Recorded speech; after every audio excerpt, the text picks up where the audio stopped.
inside. Because in our story today, we're going to learn about what happened to Jesus' body after his crucifixion. So let's do our story. Our story comes from one of my favorite kids' books of all time, and that is this lovely book, the Jesus Storybook Bible. And today I'm going to read The Sun Stops Shining. "So you're a king, are you?" the Roman soldiers jeered. "Then you'll need a crown and a robe." They gave Jesus a crown made out of thorns, and they put a purple robe on him, and they pretended to bow down to him. "Your Majesty," they said. Then they whipped him and spat on him. They didn't understand this was the Prince of Life, the King of heaven and earth, who had come to rescue them. The soldiers made a sign that said, "Our King," and nailed it to a wooden cross. They walked up the hillside. There's the picture. They walked up a hill outside the city. Jesus carried the cross on his back. Jesus had never done anything wrong, but they were going to kill him the way criminals were killed. They nailed Jesus to the cross. "Father, forgive them," Jesus gasped. "They don't understand what they're doing."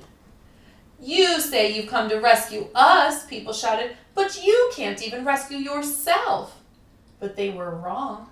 Jesus could have rescued himself. A legion of angels could have flown to his side if he'd only called.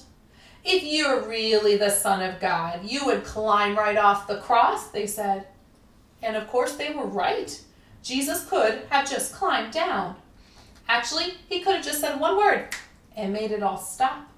Like when he healed that little girl, and when he stilled a storm, and when he fed 5,000 people. But Jesus stayed. You see, they didn't understand it wasn't the nails that kept Jesus there. It was love. "Papa," Jesus cried, frantically searching the sky. "Papa, where are you? Don't leave me." And for the first time, and the last, when he spoke, nothing happened. Just a horrible, endless silence.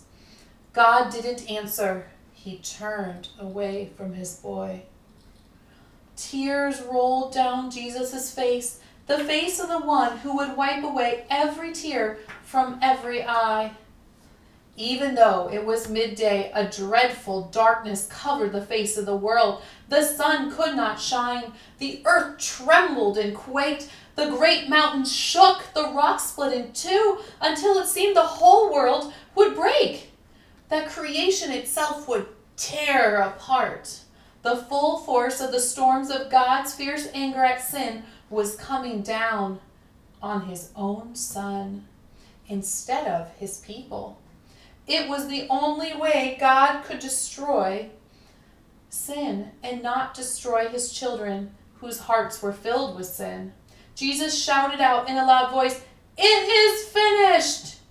And it was. He had done it. Jesus had rescued the whole world.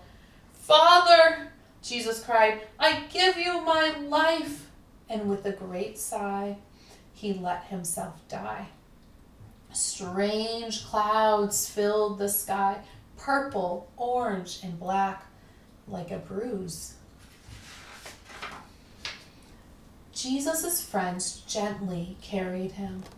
They laid Jesus in a new tomb carved out of rock. How could Jesus die? What had gone wrong? What did it mean? They didn't know anything anymore, except they knew their hearts were breaking. "That's the end of Jesus," the leaders said. But just to be sure, they sent some strong soldiers to guard the tomb, and they hauled a huge stone in front of the door of the tomb so that no one could get in or out. And that is the end of today's story. Jesus died on that cross. The cross held him there. And the most beautiful words, not the nails, but his love. Jesus stayed on that cross because he loved you.